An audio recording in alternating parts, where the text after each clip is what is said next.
Hey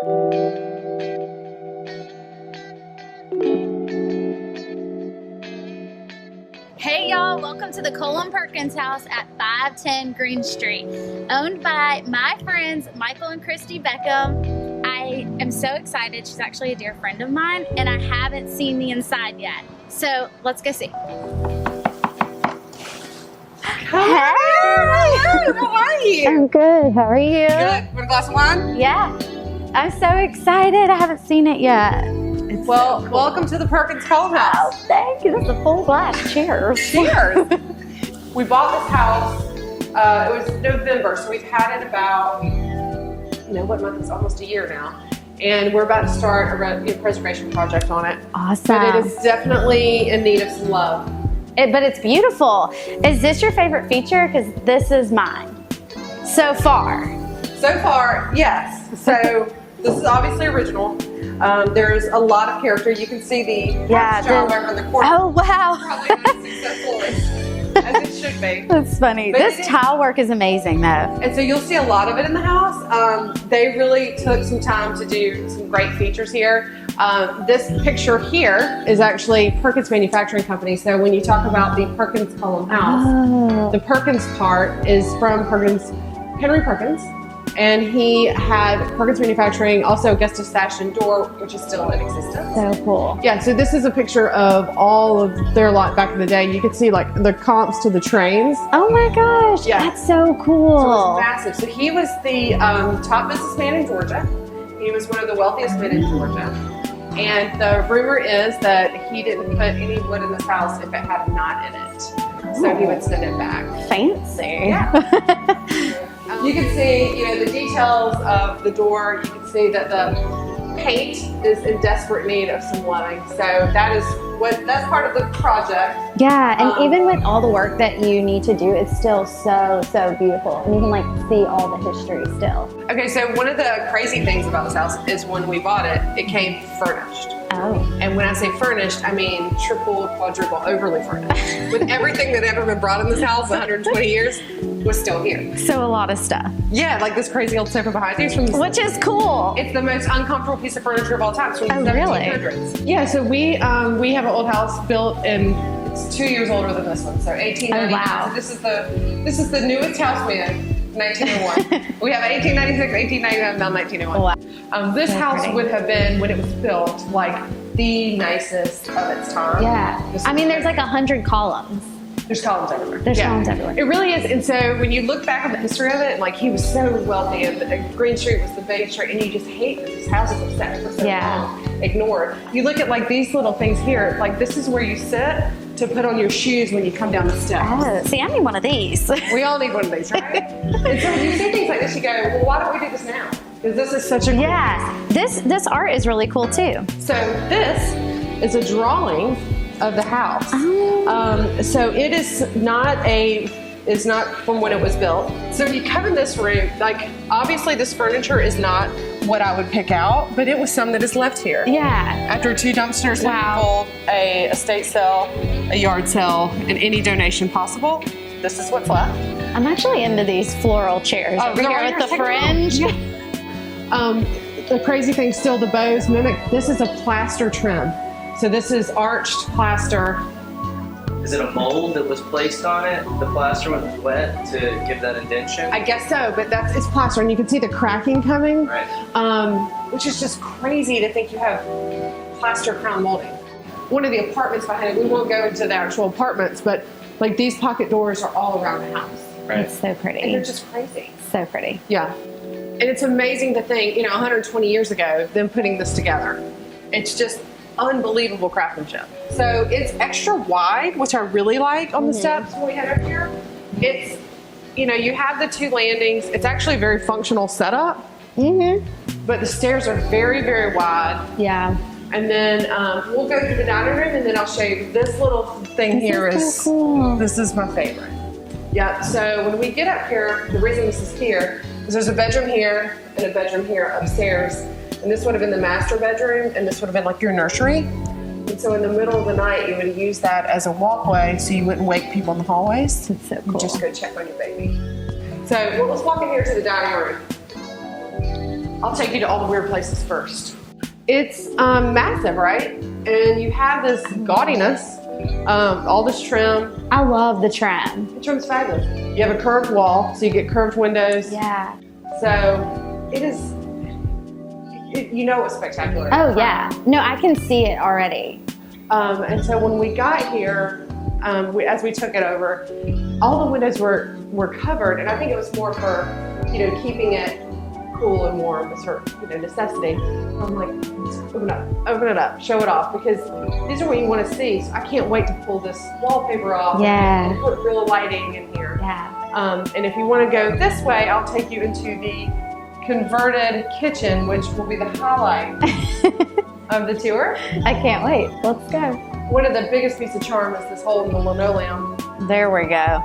And so when Michael and I came and looked at the house, we were like, oh, wow. I mean, there's so much damage and there's so much things, but it can be fixed. Oh, yeah. You know the potential. Yeah. So we're in here, and this is a 1980s kitchen. Yeah. And this does not suit the house, nor match the house. But underneath this linoleum, the original floor under here is a crazy tile mosaic. Oh, and it's my like goodness. yellow and red and green, and you're like, it's so cool. Y'all are gonna pull it. Y'all are gonna expose it. we're gonna try our best, Oh right? my gosh. Like, I think every project or every unpeeling back of another layer, it just kind of brings it back to what it used to be. Yeah. So this was the original. So you're gonna. Well, the refrigerator blocks this off, but this is the original. So it would have been a service kitchen.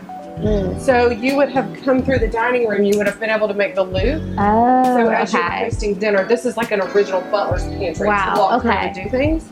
But the refrigerator's blocking the other part of the pantry currently. Gotcha. But, you can see the floor. Yeah, they're beautiful. And you know what was here. Definitely. So, Christy, you were telling us that this used to be a boarding house at one point? I think it's been a boarding house basically since 1940-ish. The original owners, Mr. Perkins and his wife, they had a daughter and a son. The daughter married a Cullum, and so it became the Perkins-Cullum House. So they had it, and their daughter, they had a son and a daughter, and their daughter was killed out in the front yard.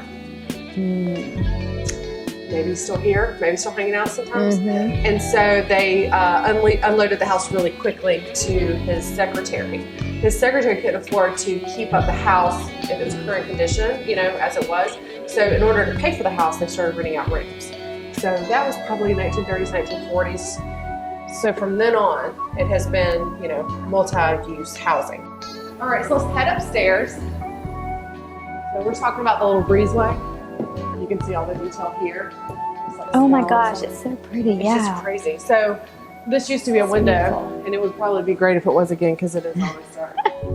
But these are apartments, and the lighting and stuff feels very, very prison-like to me. And so that's one of the things I'm really looking forward to upgrading. And that's that staircase. This is so it's like a pretty. staircase. So it's a little dark coming up, but just know there's light when we get up here to the ballroom. So imagine having your wedding reception up here. Oh my gosh. So this is it emptied out. Wow. It was filled literally to the ceiling. So much stuff. So why was there so much stuff when y'all moved in? Well, because of the boarding house. Oh, look, we removed the tinfoil off the back of the door. We didn't know if they were keeping things up here or keeping things out of here. But they, yeah, just both. They, every time someone would leave from the boarding house, they'd bring their stuff up here. They got a new TV, they brought the old TV up here. And some of the TVs were thicker than they were wide. Yeah. And so, they weigh 2,000 pounds, and then you have to haul them down this little set of stairs. So we hired movers for those. Interesting things, the chandeliers are here, and I think they've been here for a while. There's a panic room up here. Oh my God, let's go see. Do you feel any spirits up here? There's only been one time that I came up that I felt like I need to go back downstairs. And so I did. This is the panic room. Oh my gosh. Over here. Oh. It's really dark. Oh, no. So if something was happening and you came and hid, no one would. And so why is there a panic room up here? And how did y'all discover it? So Harper actually found it, our daughter, of course she did. And then we got the story later when we talked to Helen, the lady who was the owner before the owner. Her dad was a police officer. And so whenever they were here, he found a safe spot for her. And I don't know, when you're in a boarding house with a bunch of strangers, if that's what you... Kind of sweet, kind of creepy. Yeah. Either way, you know what? Safety first. So when you're in here, you can see like the exposed wood. Yeah. You can see it still smells good somehow up here. And then the windows just continue to be So cool. real dramatic, even in the attic up here. I know people love, you know, modern, new, fresh, or whatever. But when people who really know about building or they know about, you know, construction, they're like, these things, you couldn't rebuild this if you wanted to. Right. It's just so solid. All right, so now I'm going to take you to the scariest part of the house. Ooh. This is where, if you thought the attic was wild, Okay. prepare Now, yourself. I get feelings about things. Well, you're going to get feelings here. So, They, so we have a dog, you know, Brady, who is, he's an intuitive baby. Brad, here's something you'll love. You can see the handrail. This is the handrail to the basement, and this is how ornate it is. He will not pass this red line right here, and he will sit and wait on us, and it is scary. So I'll go first. okay. I had Michael come put the lights on for us, so it's not that scary, but when you come down, it looks like something bad happened here. Yeah. So watch your step and watch your head, because some places are low and then some dip down. This is the original heater when you look at this monster.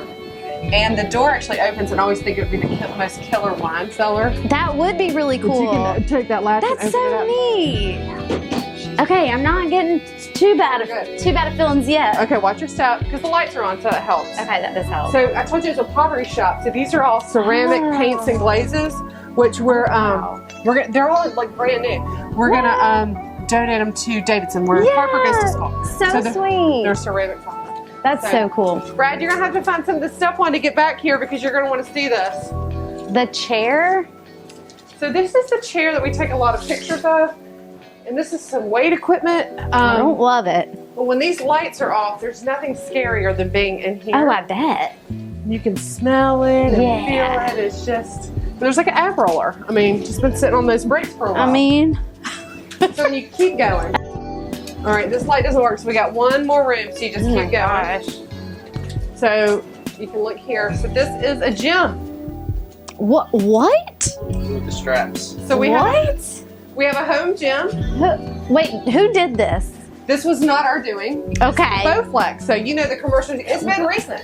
Wow. A trampoline that you can only. Who would come down here to do? It's odd. You feel odd? This is where the energy gets weird, right? Yeah. So imagine like the ghost hunter people. What is that show called? Stuff. I think this is where they'd be like. Well, what's on the wall? So this is like some sort of paint. And you know, you can get as creative as you want for what could have happened, but It's a mural. somebody suggested that it was like every day you were here, you put another dot in the room. Good night. It just seems weird. It's weird. It's so weird, but here it is. Bizarre. So, you know, things just no longer surprise me, but this surprised me. Yeah, this is... The attic The ballroom, wall is just getting me. the wedding reception ballroom attic filled with stuff didn't blow my mind. I come down here and I go, what? And so I always make this the last part of the tour, because people go, I'm confused. Yes. Ended it with a bang. I'm so glad you guys came. Got to see the Perkins-Cullum House. Thank you. That was an awesome tour. Was it as weird as you expected? It really, and more. And more. Yeah, for sure.